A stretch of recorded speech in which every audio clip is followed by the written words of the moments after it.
Hello everybody, and today I'd like to tell you a little bit about class rules. Class rules, together with notices of race, sailing instructions, class policies or championship rules, and of course the class constitutions, are one of the most important documents that govern how a class is run. They influence racing and they influence everything that is connected to racing. So first off, where do we find class rules? So for all classes that are world sailing classes, so those that can run world championships, the class rules are governed by world sailing, so the governing body of sailing. So where do we find these class rules? We go to the world sailing website, or of course to the class website, where the class rules will be directly linked from the specific class, and we find the class we want to look for. And this is for all windsurfing classes, all non-windsurfing classes too, but of course we're windsurfing specific, so that's what we're talking about. So the website's changed, but basically what you need to do is find world sailing classes. When you find the class that you're looking for, I will look for Formula as an example. Then you will find all of the documents that are connected to Formula. As you see here, we have a list of class rules. The ones that apply are always the latest ones. So if you see here that we have the ones from 2021 and the ones from 2022, the ones that apply now are the latest ones. This is how class rules looked. They're approved by World Sailing, they're published by World Sailing, and they have a couple of sections. So there's a general section, of course. There's a section about conditions of racing, where we talk about the crew, advertising, and so on, personal equipment, appendages. And there's a section about equipment. What is legal, not legal in any class. So we have two types of class rules. One type of class rules is closed class rules, which means that if it doesn't say you can, it means that you can't. So anything that isn't specifically written in the class rules that you can do, you cannot do it in that class. So that, for example, would be most of the One Design classes and the Pathway classes, Techno 293 or IQ Foil at this moment. Other classes, like multi-manufacturer classes, the Formula Windsurfing class being an example, or the Funboard class being an example, these are open class rules. And open class rules mean that if it does not specifically say you shall not, then you may. So if the class rules don't prohibit you from doing something, it means you can do that. So as I've mentioned, there are multiple things here in the class rules that are important, but some of them, I'll go to the part with the equipment just to show you an example.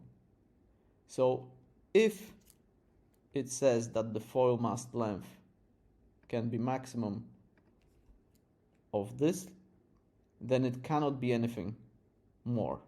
But if we didn't have the foil mast length in the class rules, like it was in the previous version, then the foil mast length could be anything. So the world moves on, and we would like to change the class rules to make it better for the sport, to make it better for the class. The Formula Windsurfing is a very good example, because with the introduction of foil, the class needed to introduce many new things into the class rules that are foil specific and that were not there before. So how can we do that? This process is not an easy one, but it's very important that we understand it so that we can make these changes for the better. And actually, anybody can make these changes, or any member of the class can make the changes. This is not only for Formula windsurfing, this is for all of the windsurfing classes with slight differences, which I will not go into detail, but I will explain as we go through this. So to change the class rules, the best way to know what the exact procedure is to look into the class constitution. But in short, the class constitution will tell you that the members of the class, and these are usually the MNA or country members or national class associations who are the members of the class, can make submissions to the AGM, so the meeting of the class that is held every year in most classes, and that submission can say exactly what and class rule they want to change and why they want to change it. How is the class rule changed? So when we have the submission, and I will show you in a minute what forms need to be sent to World Sailing later, and therefore need to be prepared in some way before for the submission to the AGM. So when we want to change the class rules, we need to inform everybody well ahead of time that this is what we want to be doing. So first you find the class rule and you inform the class that you would like to change this. There will be a form for this, and this form will have a couple of sections, and these sections are basically based on what the class needs to send to World Sailing. So the class needs to send to World Sailing two things. The first is a form like this. This basically states that we can add something new into the class rules. We can delete something that is in the class rules, or we can change something that is in the class rules, like the example shows here. This is what was in the class rules, and we suggest to make this change. Okay? The next thing the class needs to send to World Sailing is reasons for any of those changes. So anybody that wants to submit to the class a class rule change would need to submit what they want to change and why. There is also a larger form where the class states that an international measurer has approved these class rule changes and looked into them and so on. So there are some hurdles to jump through. But coming back to the process itself.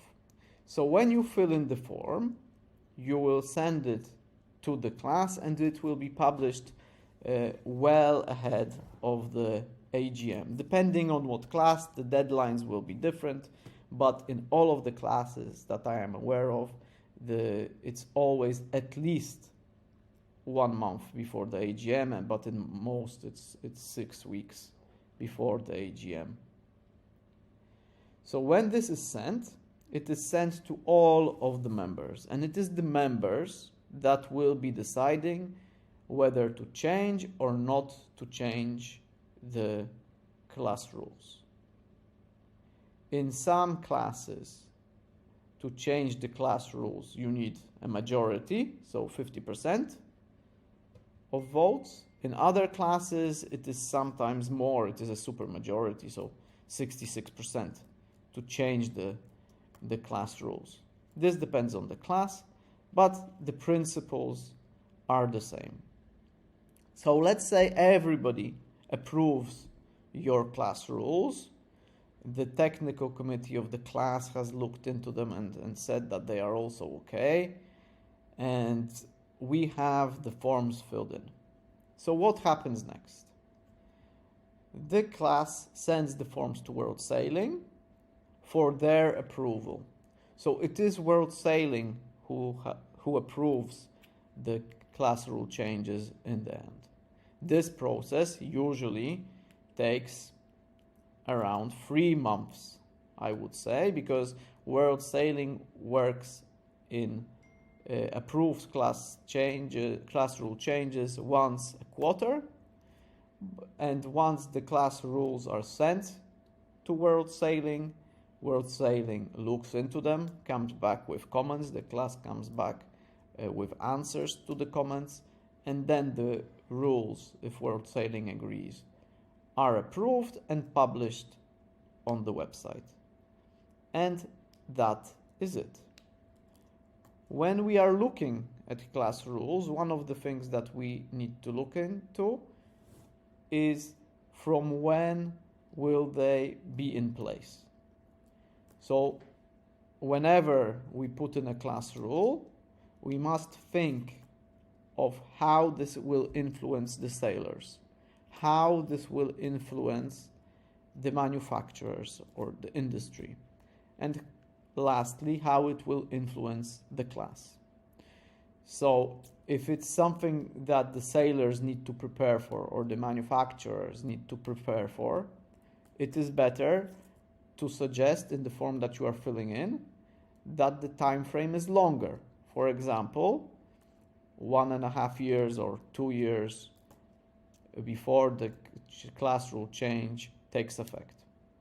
That was the case, for example, in the length of the in the dimensions of the foil that you see on your screen right now, so that everybody has a chance to prepare for racing. Also, manufacturers have a chance to prepare the right equipment for when it will be legal. And that is basically the whole process of changing the class rules.